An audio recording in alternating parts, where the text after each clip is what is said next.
Hello guys, welcome to my YouTube channel little learnings. आज हम हमारे वीडियो में बात करते हैं प्री हिस्ट्री के इम्पोर्टेंट टॉपिक स्टोन एज के बारे में। ये वो पीरियड था जहां पर लोग ज़्यादातर पत्थर के बने टूल्स का इस्तेमाल करते थे। स्टोन एज को 3 पार्ट्स में कैटेगराइज किया गया है: Palaeolithic period, Mesolithic period, Neolithic period. Palaeolithic period को फर्दर कैटेगराइज किया गया है 3 पार्ट में क्योंकि ये बहुत लंबे समय तक रहा। इसके 3 पार्ट्स हैं: lower Palaeolithic period, middle Palaeolithic period और अपर पैलियोलिथिक पीरियड।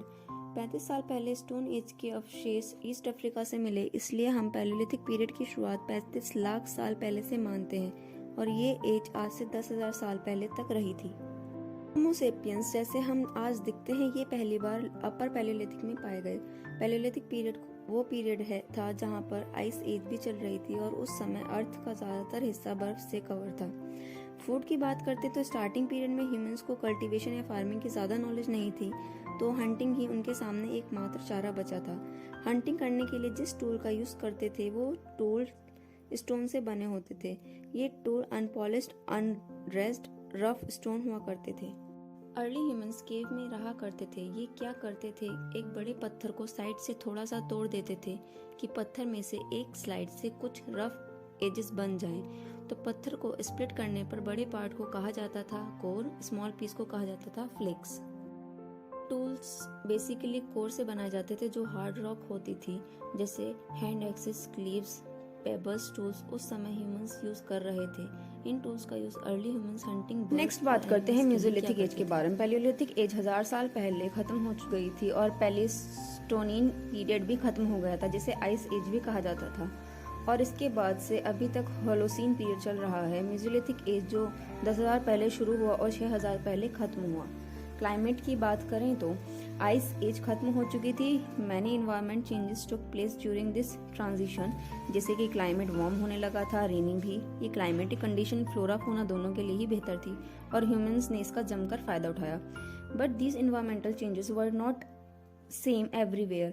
जैसे कि बीरभानपुर जो वेस्ट में है, वहाँ ड्राइनेस बहुत ज़्यादा बढ़ गई थी। डिडवाना जो राजस्थान में है, वहाँ रेनफॉल कुछ ज़्यादा ही हो रही थी। East Madhya Pradesh climate became wet and warm, जो कि ये क्लाइमेट ह्यूमंस के लिए ज़्यादा ही कंड्यूसिव था, इसलिए मेसोलिथिक पीरियड में ह्यूमंस ने सेटलमेंट शुरू कर दिया था।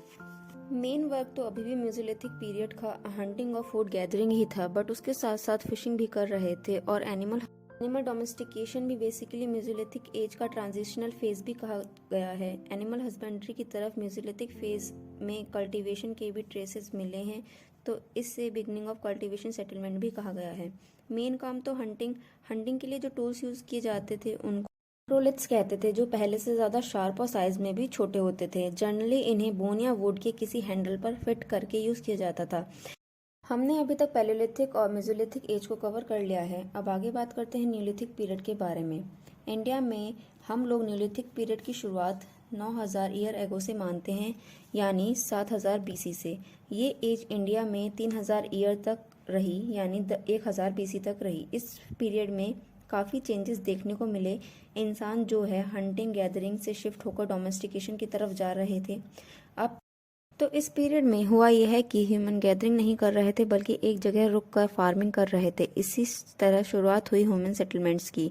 ऐसे में इंसानों ने घर बनाने शुरू कर दिए। इसी बीच इंसानों ने मिट्टी के बर्तन बनाने शुरू। ऐसा नहीं था कि ह्यूमंस ने बिल्कुल हंटिंग बैन कर दी थी, बल्कि अब वो ज़्यादा पॉलिश्ड टूल जो बोन और स्टोन से बने होते थे उनका यूज़ करने लगे। तो हम अब कह सकते हैं कि न्यूलिथिक फेज में स्टोन टूल टेक्नोलॉजी का इनोवेशन हुआ, पॉटरी का भी इनोवेशन हुआ। ह्यूमंस ने सेटल्ड लाइफ शुरू कर दी, जिससे छोटे और सेल्फ सफिशिएंट विलेज बनने भी शुरू हो गए। पशुपालन शुरू हुआ, एनिमल डोमेस्टिकेशन, ये इस पीरियड के बहुत बड़े चेंजेस थे। Thank you for watching this video. Please do like, share and subscribe to my channel.